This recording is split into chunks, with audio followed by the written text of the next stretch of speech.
Friends, welcome to our channel. இன்றைக்கி நம்ம என்ன பார்க்க போகிறோம் அப்படின்னா, சாம்பியன்ஸ் ட்ராஃபி ஃபைனலில் இந்தியாவுக்கும் நியூசிலாண்டுக்கும் நடக்கிற மேட்ச்சில் இந்தியாவோட பிளேயிங் 11 யார் அப்படிங்கிறத பற்றி இந்த பதிவில் வந்து பார்க்கலாம். ஸோ இந்தியா வந்து இந்த சாம்பியன்ஸ் ட்ராஃபியில் சூப்பராக விளையாண்டுருக்காங்க. இதில் இந்த வரைக்கும் ஒரு மேட்ச் கூட தோக்கல. இதில் யாரெல்லாம் வந்து பிளேயிங் லெவலில் இருப்பாங்க அப்படின்னா, பேட்டர்ஸில் ரோஹித் சர்மா கேப்டன், ஸோ கண்டிப்பாக இருப்பார். அடுத்தது சுமன் கில். இப்போ 2 பேரும் தான் வந்து ஓப்பனிங் இறங்குறாங்க. சுமன் கில் வந்து ஃபஸ்ட்டு 2 மேட்ச் சூப்பராக விளையாண்டார். அடுத்த 2 மேட்ச் வந்து கொஞ்சம் தான் விளையாண்டார். இருந்தாலும் சுமன் கில் வந்து கண்டிப்பாக இருப்பார். அடுத்தது விராட் கோலி. 1 டவுனுக்கு வந்து வேறு ரீப்ளேஸ்மெண்ட்டே கிடையாது. கண்டிப்பாக விராட் கோலி தான். அடுத்தது ஸ்ரேயஸ் ஐயர் நடந்த எல்லா மேட்ச்லேயுமே சூப்பராக அவரோட பங்கு கொடுத்துருக்காரு. அதனால் கண்டிப்பாக ஸ்ரேயஸ் ஐயர் வந்து இருப்பார். ஸோ அப்போது பேட்டர்ஸ்லேயே 4 பேர் ஆச்சு. அடுத்தது ஆல்ரவுண்டர்ஸ். ஸோ இந்தியா வந்து இப்போது பேட்டிங்கில் ரொம்ப பவர்ஃபுல்லாக இருக்காங்க. ஆல்ரவுண்டரில் வந்து எல்லாமே இருக்கிறனாலும் பவுலிங்கில் மட்டும் கொஞ்சம் கம்மியாக இருக்குது. இருந்தாலும் வந்து ஆல்ரவுண்டர்ஸ் பவுலிங் நல்லா பண்ணுறாங்க அப்படிங்கிறதுனால ஸோ ஆல்ரவுண்டர்ஸ் வந்து அதிகமாக எடுக்கிறாங்க.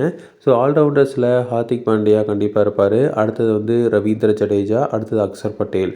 அடுத்து வாஷிங்டன் சுந்தருக்கு வாய்ப்பு கிடைக்காது. ஒருவேளை வாஷிங்டன் சுந்தர் வந்தார் அப்படின்னா ரவீந்திர ஜடேஜா இருக்க மாட்டார். ஸோ இதனால் வந்து அக்சர் பட்டேல் கண்டிப்பாக இருப்பார். ஸோ அதனால் வந்து ரவீந்திர ஜடேஜாவா இல்லை வாஷிங்டன் சுந்தரான்னு பார்க்குறப்போ ரவீந்திர ஜடேஜா தான் வந்து ப்ரிஃபர் பண்ணுவாங்க. ஸோ ஏன்னா எக்ஸ்பீரியன்ஸ்டு பிளேயர் அப்படிங்கிறதுனால ஃபைனலில் நம்ம டீமை மாற்றாமல் இருக்கிறதா வந்து பெஸ்ட்டாக இருக்கும். ஸோ அதனால் வந்து ஆல்ரவுண்டர்ஸில் ஹார்திக் பாண்டியா, ரவீந்திர ஜடேஜா, அக்சர் பட்டேல் கண்டிப்பாக இருப்பாங்க. அடுத்தது விக்கெட் கீப்பரில் வந்து ரிஷப் பந்த் ஆர் கேஎல் ராகுல். ஸோ இதில் வந்து கேஎல் ராகுல் தான். ஏன்னா வந்து எல்லா மேட்சுமே வந்து இருக்கார். ஸோ ஒரு பேட்ஸ்மேன் செட் ஆகி அங்கே இருக்கார் அப்படிங்கிறதுனால கண்டிப்பாக கேஎல் ராகுல் தான் உள்ளே வருவார். அடுத்தது வந்து பவுலர்ஸ். ஸோ பவுலர்ஸில் வந்து 3 பேர் வந்து எடுக்கணும். ஸோ இப்போ இதுக்கு முன்னாடி வரைக்கும் வந்து 8 பேர் எடுத்தாச்சு. ஸோ பேட்டிங்கில் 4 பேர், அடுத்தது வந்து ஆல்ரவுண்டரில் 3 பேர், 7 பேர் ஆச்சு. அடுத்தது விக்கெட் கீப்பர் ஒருத்தர் 8 பேர் ஆச்சு. இன்னும் 3 பேர் வந்து விளையாடலாம். இந்த 3 பேரில் முகமது ஷமி கண்டிப்பாக இருப்பார். முகமது ஷமிக்கு ரீப்ளேஸ்மெண்ட் கிடையாது. ஸோ அடுத்தது வந்து இன்னொரு பவுலர் யார் அப்படின்னா, ஃபாஸ்ட் பவுலர்ஸ் வேணும் அப்படிங்கிறதுனால கண்டிப்பாக ஹர்ஷித் ராணா இல்லை ஹர்ஷ்தீப் சிங் யாரோ ஒருத்தர் எடுத்தாகணும்.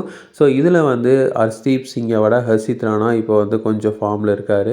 ஸோ அதனால் வந்து ஹர்ஷித் ராணாவை எடுக்கிறதுக்கு வாய்ப்பு இருக்குது. ஏன்னா ஹர்ஷித் ராணா தொடர்ந்து விளையாண்டுட்டு வராரு. ஸோ ஹர்ஷ்தீப் சிங்க்கு அந்தளவுக்கு வந்து விளையாடக்கூடிய வாய்ப்பு கிடைக்கல. இருந்தாலும் வந்து யார் எக்ஸ்பீரியன்ஸ்டு என்ன அனாலிசிஸ் பண்ணி தான் வந்து எடுப்பாங்க. ஸோ இதில் வந்து ஹர்ஷித் சிங் இல்லாட்டா ஹர்ஷித் ராணா 2 இடத்துல யார் ஒருத்தர் இருப்பாங்க. அடுத்தது வருண் சக்கரவர்த்தி கண்டிப்பாக இருப்பார். பட் மற்ற டீம்ஸ் எல்லாம் வந்து ஈஸியாக வந்து ஸ்பின் ஆட முடியாது. ஆனால் நியூசிலாந்து ஸ்பின் ஆடுவாங்க அப்படிங்கிறதுனால 3 ஃபாஸ்ட் பவுலர்ஸை எடுக்கிறதுக்கு உண்டான வாய்ப்புகளும் இருக்குது. 3 ஃபாஸ்ட் பவுலர்ஸ் எடுத்தாங்க அப்படின்னா முகமது ஷமி, ஹர்ஷ்தீப் சிங், ஹர்ஷித் ராணா இருக்கணும். ஆனால் வந்து ஸ்பின்னுக்கு வந்து நமக்கு ஆள் இல்லாமல் போயிடும். ஸோ ஸ்பின்னுக்கு வந்து வெறும் ரவீந்திர ஜடேஜா, அக்சர் பட்டேல் மட்டும்தான் இருப்பாங்க. அப்படிங்கிறனால வருண் சக்கரவர்த்தியை உள்ளே கொண்டு வரக்கு வாய்ப்புகள் வந்து நிறையாவே இருக்குது. குல்தீப் யாதவுக்கு இந்த டைம் வாய்ப்பு கம்மியாக தான் இருக்குது. ஸோ அவர் எடுக்க மாட்டாங்க அப்படிங்கிறத நம்பலாம். ஸோ இது வந்து நாளைக்கு மதியானம் தெரிஞ்சிடும். ஸோ என்ன பிளேயிங் 11 அப்படிங்கிறது.